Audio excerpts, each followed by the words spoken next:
Hi, this is Monica, and I'm going to be on the Trans City Girls. And I just want to share the daily life of me, transsexual woman that I am. I went through a lot of stuff to get to where I am today. I'm not fully where I wanted to be. I don't think anybody is. 2023 was a hard year for me. In fact, 2019 till now has been really hard for me. I had my gender reassignment surgery 2019. After I had that, my grandmother passed away. The person that I loved dearly, unconditionally, and she was my rock. She'd been there for me, and she was very supportive of my transition.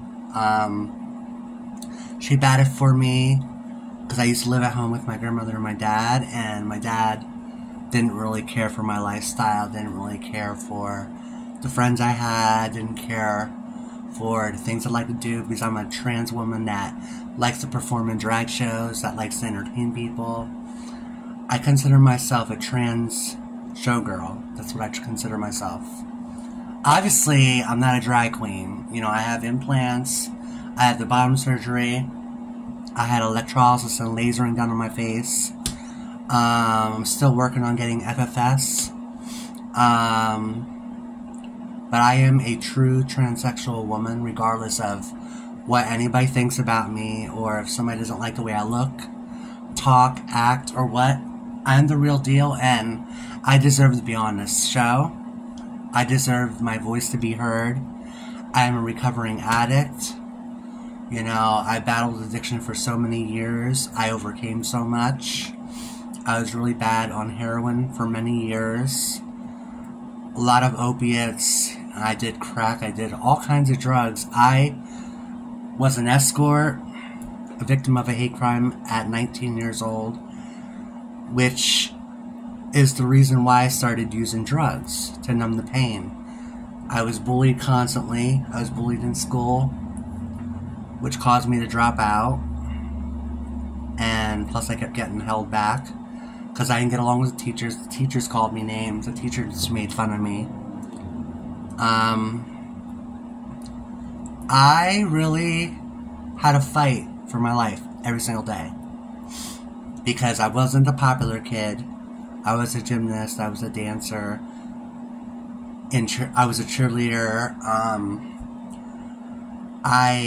When I say dancer, I was more on the lens of the balletic type. I don't do that stuff now, but back in the day I did. I used to coach gymnastics at the YMCA. I just was really talented, and I've always wanted, acceptance, from my dad, from my mother, from other parts of my family. I never really got that. I was very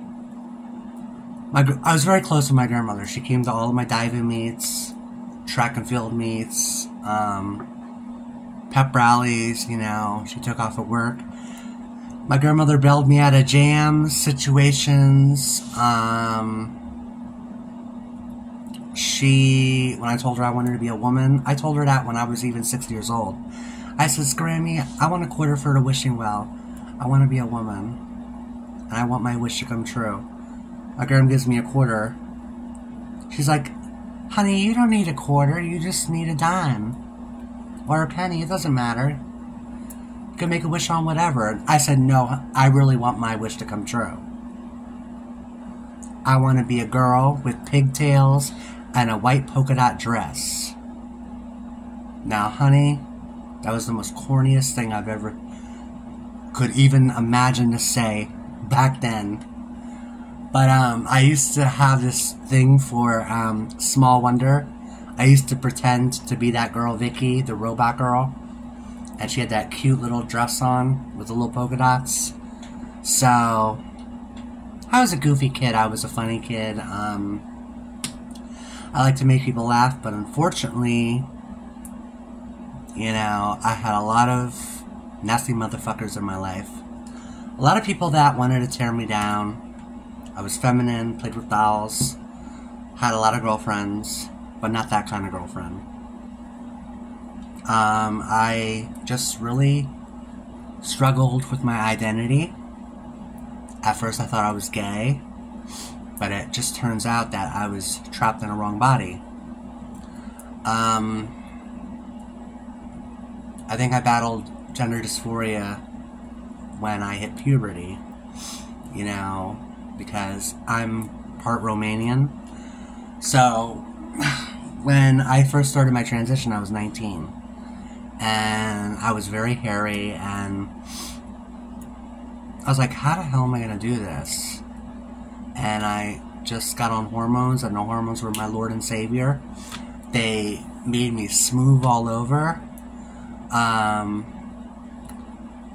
You know, when I was able, I started getting lasering done and electrolysis. 2016, I had my boobs done, but I had like a B cup before all that. You know, I was in and out of treatment centers from my late 20s to late 20s to late 30s.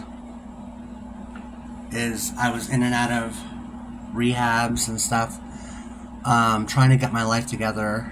I had a bad breakup, you know, and I started getting high. I started dabbling into the hard stuff, and it started off occasionally sniffing coke, and then I started smoking crack and shooting up heroin. I was on methadone maintenance for a year and a half. Then I graduated to Suboxone.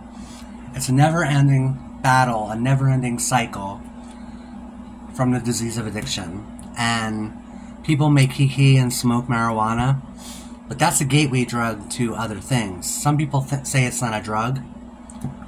Okay, technically, okay, yeah, okay. It could be used to help a lot of illnesses, like, you know, it could be for pain management and stuff like that. And if you generally need it, I'm all for it. Me personally, I can't do nothing. I'm a crazy bitch without the drugs and alcohol. I don't need that. And I'm also funny and goofy. You know, I'm your girl's best friend. I can hang with the best of them. I just love to laugh, love to make people laugh. And the people that I love, I show them love, and I got their backs no matter what. We may have a disagreement, but you know what? At the end of the day, we come together as one, because you know what? We have a lot of haters out there. A lot of people that want to destroy us, that want to take us down, and that really want to silence us and put us away for just being who we are. A lot of people are like, with the whole trans ideology and all that, they try to make it out like that this is something thought of because all these activists that are out and making up all these 50 million pronouns and all that. Me growing up, I didn't transition to become transgender. I transitioned to become a woman. That's the whole goal of starting your transition. The whole goal. Now, it doesn't mean that you have to get the full surgery. You know, some just want to transition, get their faces to look more feminine, get their breasts, bodies, and they still keep the bottom part, because the bottom surgery isn't the answer, honey. I had it done, and I went through a lot of hell and a lot of pain, a lot of fucking torture, a lot of mind fucks to it. Excuse my French. I really seriously had to prepare myself for that, and come to find out the doctor I chose was not the good choice, and so I'm gonna have to get a revision surgery. I mean, looks-wise, it's fine. It looks good, but looks aren't everything. I was really tight and small down there, so my vaginal canal was extremely tight to begin with. So when I dilated, it was painful all the time. So I gave up on dilation a year ago, and So I just think I put myself on a waiting list for this new revision where they just work on the vaginal canal. Because that's all I need worked on is the vaginal canal. Everything else is fine. But, I don't regret getting the surgery. I just regret who I went to. I could still orgasm and all that. That's not the issue. I just can't have sex vaginally. I still have to resort to taking it in the back door. Excuse my French. But at least I can orgasm, so I thank God for that. I'm only telling people this because if any of you girls that are wanting to get the bottom surgery, I say do your research. And like really do your research on the doctors, because I didn't see all this bad stuff until after I had my surgery. Then I was like, holy fucking shit. I just want to help the next girl.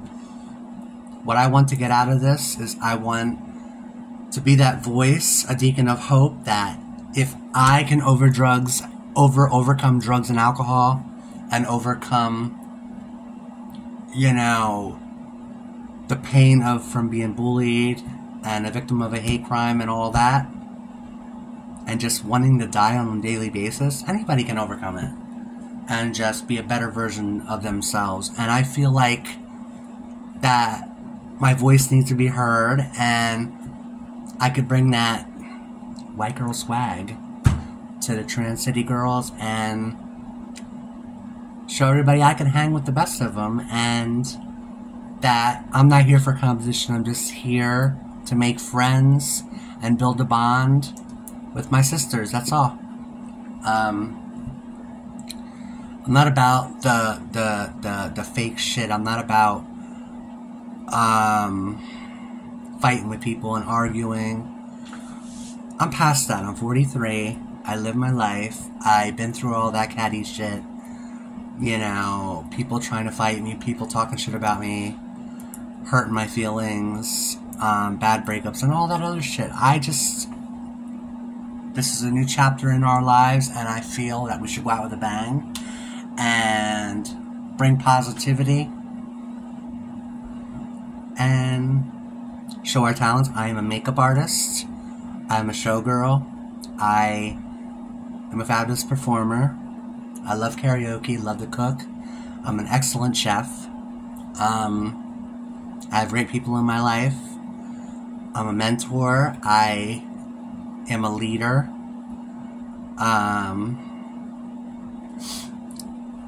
I'm a strong person, because if I wasn't, I wouldn't be coming on the show. I have a trans daughter that I'm mentoring, and that means a lot to me. You know, and I'm looking for a relationship soon. Not anytime soon now, but I am eventually looking for somebody in the future once I get everything taken care of. But I'm really happy that I'm going to be on the show and share my experience with the trans life and what life has to offer for girls like us. It could be hard, but you just gotta dust shit off and let shit roll off your back, honey, and just keep it fucking moving, because you know what? You gotta have that no fucks giving attitude, like seriously, because it's a dog-eat-dog world out there, and you know what? We're just trying to fight just to make it, and you can't be weak. Being trans is not for the weak. We are some strong bitches. And we could take what life has to offer to us. Like, just keep pushing through and know that you're worth it. And that's all I gotta say. Thank you, ladies and gentlemen, and I can't wait to see us. Bye.